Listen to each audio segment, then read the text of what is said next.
Hello. मैं doctor SP Singh Chandigarh से। मेरा क्लिनिक जो है वो है नया गांव, चंडीगढ़ के बिल्कुल पास नया गांव में मेरा क्लिनिक है जिसका नाम है कैंसर केयर क्लिनिक। तो आज हम डिस्कस करेंगे आर्थराइटिस, एक बहुत ही इम्पॉर्टेंट डिजीज़ जो बहुत कॉमन है और बहुत सारे लोगों को आफ्टर मिडिल एज पाई जाती है। तो पहले तो ये जानें कि आर्थराइटिस जो है वो है क्या।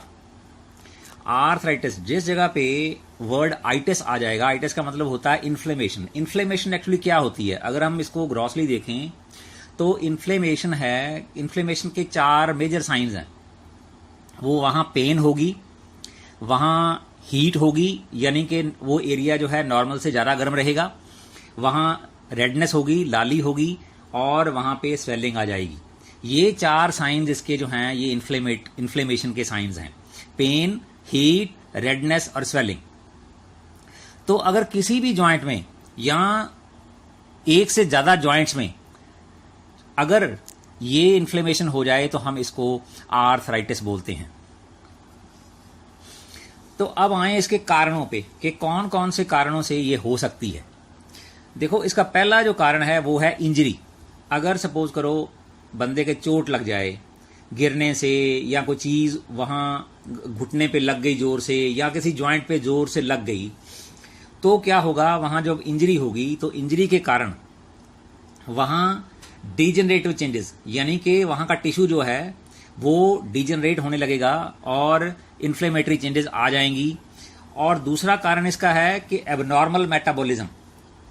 एबनॉर्मल मेटाबॉलिज्म क्या, कि जब हम खाना खाते हैं वो हमारी बॉडी के अंदर प्रॉपरली जो है वो ठीक तरीके से हजम नहीं होता, और हजम ना होने के कारण जो फायदा हमारी बॉडी को उससे होना चाहिए वो नहीं होता, और जो उससे बाई प्रोडक्ट बनते हैं, जो उस खाने के वो खाना खाने से जो बाई प्रोडक्ट बनते हैं, वो बाई प्रोडक्ट जो हैं वो इन्फ्लेमेटरी जो है इन्फ्लेमेशन का कॉज बन जाते हैं। तो ये हुआ दूसरा कारण जो अक्सर आजकल होता है कि हमारा गलत लाइफस्टाइल, हमारा गलत खाना, तो ये चीजें जो हैं हमारी जो है रॉन्ग मेटाबॉलिज्म या गलत मेटाबॉलिज्म या एबनॉर्मल मेटाबॉलिज्म को पैदा करती हैं, जिसके कारण हमें आर्थराइटिस हो जाती है। तीसरा इसका जो कारण है वो है बैड इनहेरिटेंस। जैसे मैंने पहले बोला कि कुछ तो है जो हमारे पेरेंट्स से हमें मिलता है, और अगर हमारे पेरेंट्स में, किसी में, फादर में या मदर में ये प्रॉब्लम पहले रही हो तो ये प्रॉब्लम आगे बच्चों में आ सकती है। तो ये हुई बैड इनहेरिटेंस।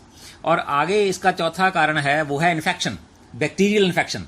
अगर किसी कारणवश वहां बैक्टीरियल, किसी जोड़ में, किसी जॉइंट में बैक्टीरियल इन्फेक्शन हो जाए तो भी जो है वहां इन्फ्लेमेशन हो जाएगी और वहां पेन होने लगेगी, उसको हम बोलेंगे आर्थराइटिस। और इसका अगला मेजर कारण जो आजकल मैंने देखा है वो है कि हमारे इम्यून सिस्टम का डिसफंक्शन, हमारा जो डिफेंस मैकेनिज्म है उसमें किसी प्रॉब्लम का आना। और जो अक्सर आता है आजकल क्या है, आजकल 2 किस्म की जो है आर्थराइटिस जो है बड़ी परसिस्टेंट है।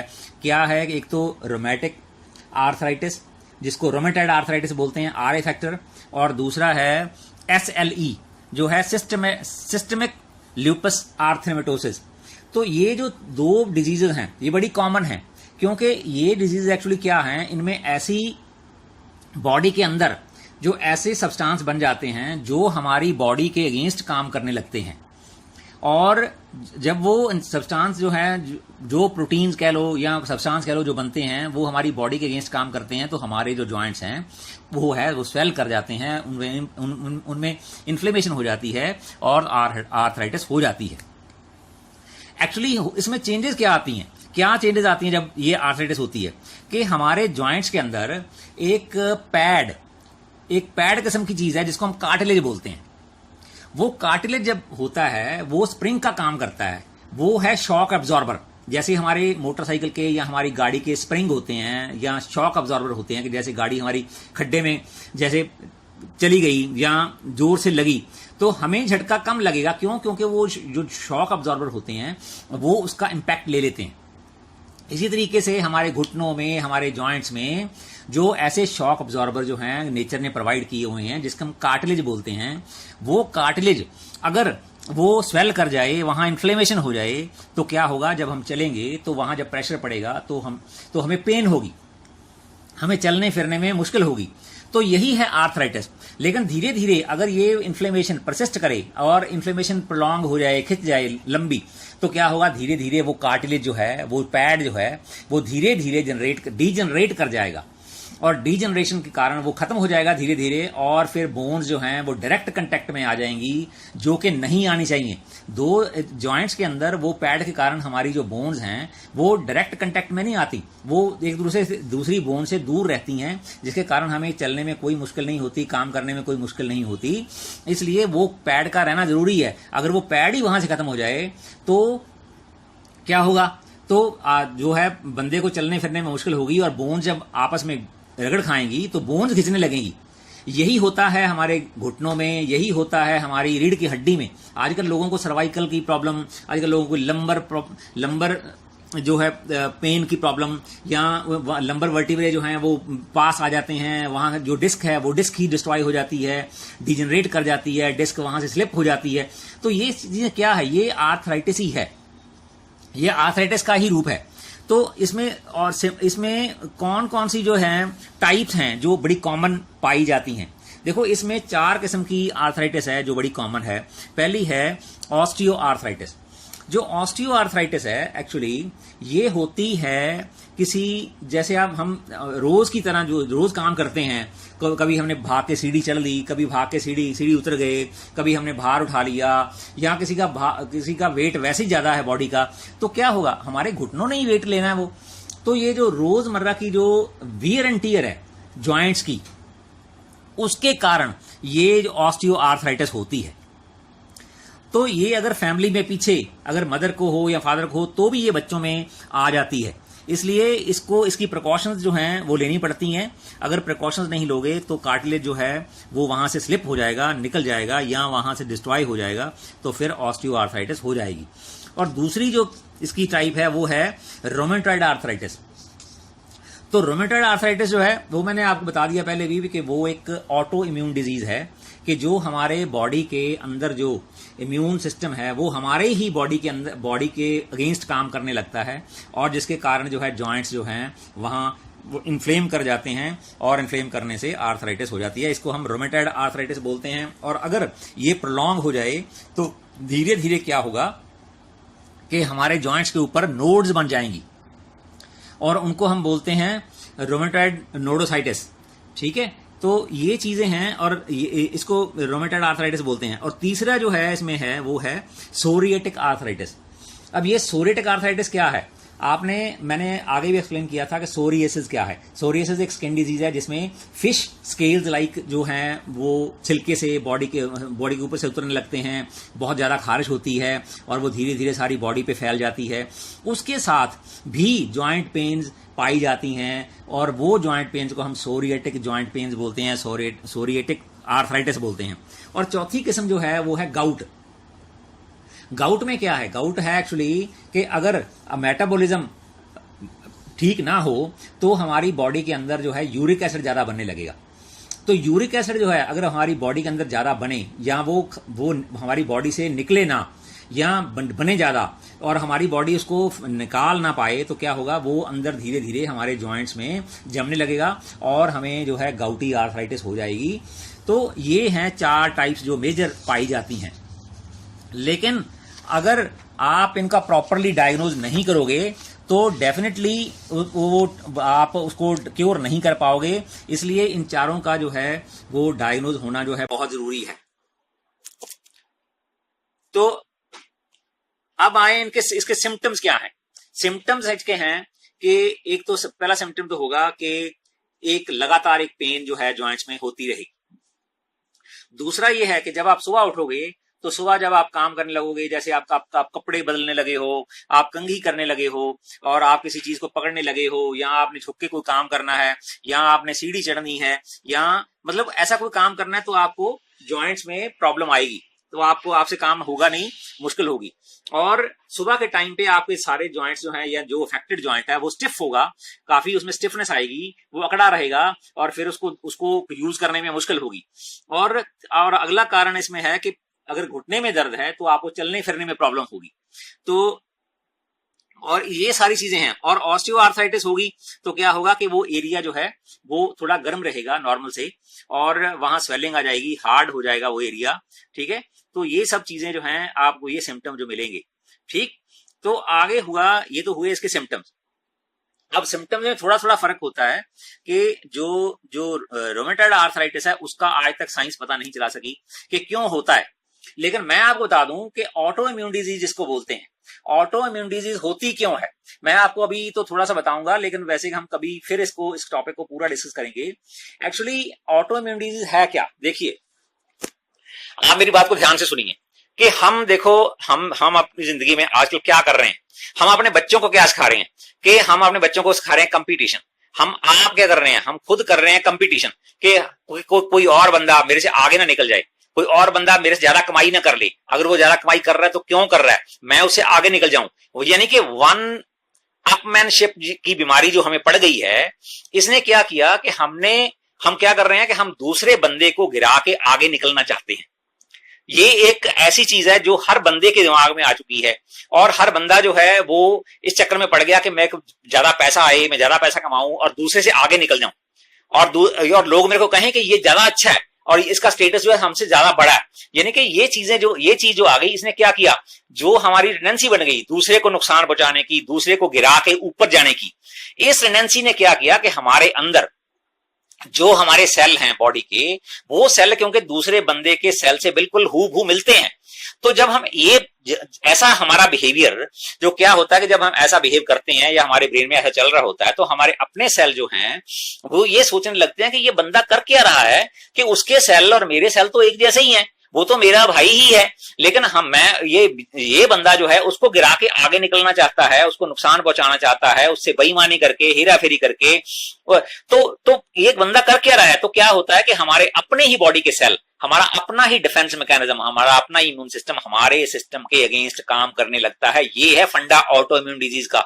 इसी कारण ऑटो इम्यून डिजीज इतनी ज्यादा बढ़ गई हैं कि डॉक्टरों के पास इसका जवाब ही नहीं है। डॉक्टर इस बात को समझ ही नहीं पा रहे कि ऑटो इम्यून डिजीज आई कहां से। अब देखो, बच्चा पैदा हुआ तो बच्चा जो है वो व्हीट एलर्जी के साथ पैदा हुआ या मिल्क एलर्जी के साथ पैदा हुआ। क्यों पैदा हुआ, क्यों? बच्चे ने तो कोई क्राइम नहीं किया, बच्चे ने कोई गलत काम नहीं किया, लेकिन उसकी मां ने गलत काम जरूर किया, उसके फादर ने गलत काम जरूर किया होगा, लेकिन मतलब वो उनके ब्रेन में चल रहा था प्रेगनेंसी के टाइम पे, या जब मैटिंग हुई तो क्या हुआ कि बच्चे में वो चीज आ गई जो उसमें नहीं आनी चाहिए थी। ये है ऑटो इम्यून डिजीज। इसी कारण जो इतने ज्यादा लोग जो हैं ऑटो इम्यून डिजीज से सफर कर रहे हैं, और इसका बिल्कुल पता नहीं चलता कि ऑटो इम्यून डिजीज होती कैसे है, कहां से आई है। लेकिन इसका कारण जो है ये साइंटिस्ट ने नहीं निकाला, लेकिन कुछ समझदार लोगों ने इसको समझा कि ऑटो इम्यून डिजीज जो होती है वो कैसे होती है, कि क्यों डेवलप होती है ऑटो इम्यून डिजीज। तो ये हुआ, मैंने एक्सप्लेन कर दी कि ऑटो इम्यून डिजीज जो है वो रोमेटॉइड आर्थराइटिस आजकल कॉमन क्यों है। तो अगला ये हो गए इसके सिम्टम्स, और ये होगी डिजीज, ऑटो इम्यून डिजीज। अच्छा, अब आते हैं इसकी प्रिवेंशन पे कि आप इसकी प्रिवेंशन कैसे कर सकते हो। देखो, 4 इसमें चीजें हैं जो मेन हैं। एक तो है ईट हेल्दी, कि अच्छा और साफ सुथरा और सही खाना खाइए, अपने लाइफस्टाइल को, जो ईटिंग हैबिट्स हैं उनमें ठीक रखिए। अभी मेरे से एक पेशेंट की बात हो रही थी, वो बोलता है कि मैं सुबह नाश्ता करके जाता हूं। अब मैंने उससे पूछा कि नाश्ते में क्या करते हो। नाश्ते में जी बस मैं एक आधी चपाती खा लेता हूँ और थोड़ी बहुत सब्जी ले लेता हूँ, या साथ में थोड़ा फ्रूट खा लेता हूँ। मैं क्या, ये नाश्ता नहीं है, ये आपका जो ब्रेकफास्ट है ये गलत है, ये you are doing the wrong thing. अब उस बंदे को जो है वो हाई ब्लड प्रेशर है, और उस बंदे को जो है क्या उसका नाम है शुगर है।